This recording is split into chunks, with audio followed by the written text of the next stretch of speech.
Welcome to Wild Questions. I'm Sabbath Kapahu, and this is the moment we take each week to have the conversations we know are important, but we don't always talk about.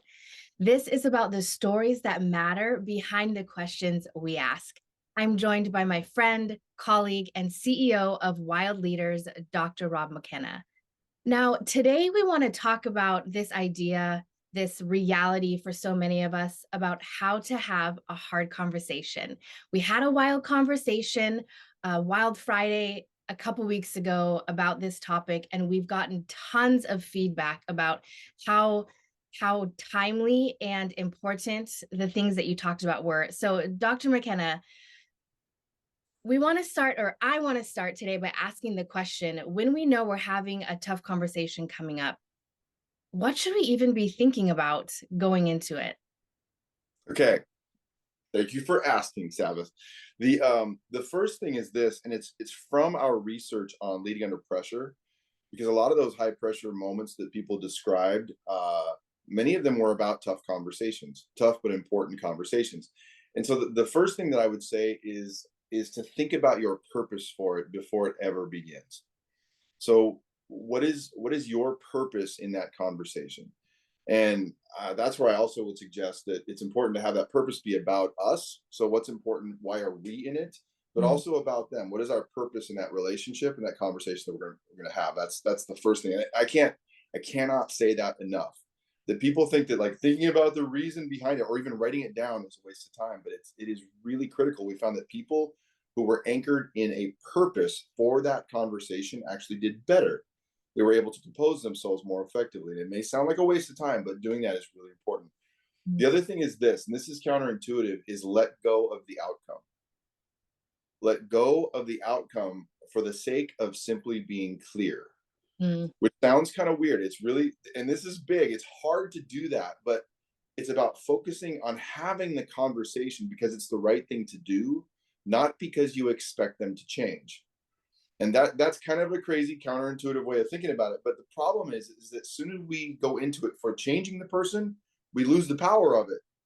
Wow. And so the hope is that something will change, but but to let go of the outcome. And then the third thing, just this is all in just a preparation, is to be open to changing.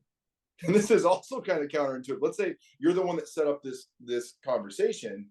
You want to be clear, about that, but at the same time, is to remain open because to enter into it with the openness to the possibility that you will change your mind or what you're doing without losing yourself in the process. So ultimately it is about us and them. You know what I mean? This is a two-way street, but I'll say more about that in a second. But I think those are some of the things that really can kind of set the stage. So those three things I would suggest. That's so helpful. And it's a lot of work before you even have the conversation. It takes so much intention to actually do that work ahead of time. But I Yeah. could hear and have been hearing about how impactful doing those things are at the beginning. Yeah. Okay, so we talked about what we should be thinking going into it. How do you even have the conversation? How do you begin that? Okay, 4 steps. These are the things I think that have been really helpful to me, and might be helpful to other folks. And the first thing is frame.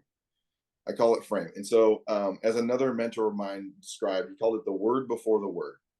So this is about clarifying your intent and being clear. And framing is about clarifying your purpose. This is now the conversation has started. So I'm stepping in, and instead of starting off with here's what I want to say, it's framing is about clarifying your purpose for the relationship and conversation that precedes what you want to see change. Mm. So here's an example.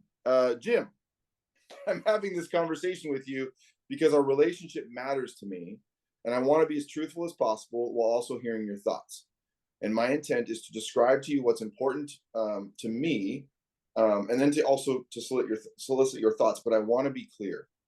And so that's an important piece. It's just framing is about it's the word before the word. Before you ever get to what you're going to say, is to say, here is my intent in our relationship. Here's my intent in having this conversation. Then the second thing is to express. So this is like this is where you say it. You say what's important to you.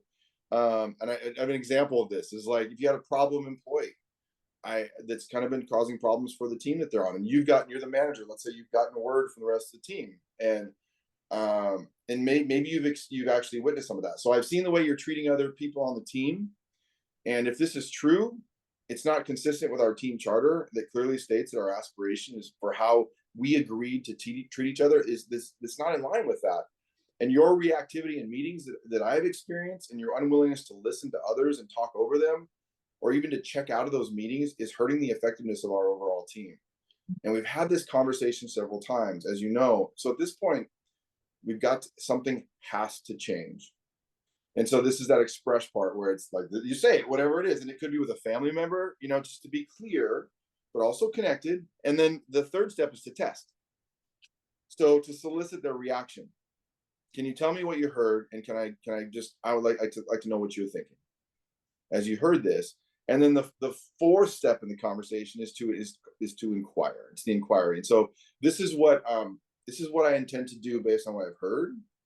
And I'd like to know, what is your response to what I just said? And so I think it's that process of just all it's about is framing, then we express, then we test, and then we inquire. And then sometimes that process repeats, but it's a great framework for people to have these tough but important conversations they might be anxious about.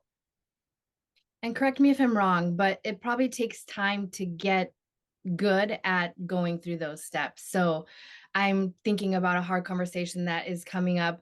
I might skip step 2 because I'm not it's going to take time to develop this kind of framework for my conversations. Yes, I think you're absolutely right. Okay, I'm just trying to comfort myself here. If you don't Yeah. So Yeah, but I think sometimes that structure can actually help people feel less anxious and be more clear. yeah, And so for me, like I sometimes I need that basic, structure. Yeah. So that's really great. That's great. I'm just gonna go back and watch this video, I think, for myself and maybe practice a few times going. yeah, yeah. There were Sabbath also some things that I mentioned about kind of how someone might just some metas around this. And some of them are pieces of advice. One suggestion I have is to avoid hyperbole. Mm, Avoid statement like it's amazing how often we use hyperbole. I probably used it in this conversation, but is statements like "you never" or "you always." Avoid them because they're never true. Someone doesn't always do something. You know what I mean? And so I think that's hard to work out of our language. yeah. Use the situation over in the data over making it personal as much as possible, because most things aren't as personal as we think anyway. Yeah. And then remain objective is really important. And one last thing I would say is that for those people out there who care deeply what other people think and what they think of them, you know what I mean? I get anxious because I'm like, oh, I just care so much about kind of maintaining the peace. Yeah. It is really important that we work on our capacity to be clear in Mm, these conversations, because it's kind of, if you think of it this way, it's unfair to people if we're not clear about the things that we are thinking. um and that's hard because sometimes you can feel there's so much anxiety around expressing yourself clearly. But in these conversations, I think that's why leaning into those guardrails that I mentioned, those 4 steps, can really be helpful. um because it's we need to be clear. um yeah, so I I think, hope that helped. yeah, that's something I hear you say often is, what do you want and how and when will they know? And when will they know? When will they know? And I have to repeat that to myself. And, my husband's always like, I can't read your mind. And after 12 years of marriage, I still don't get it. I'm like, why not? Yeah, So, it's so true. We yeah. all struggle with it. Yeah. Yeah, this is so good. So the full Wild Conversation video about how to have a hard, tough, but important conversation is on the Wild Leaders YouTube channel. So if you want to hear the full version of this quick snippet, then you can go to our YouTube channel and check it out. We've had so many people come back to us and say, I watched this right before I had our hard conversation. Thank you. So thank you, Dr. McKenna. This is great. Let's go Thanks, have Adam. those tough and important conversations.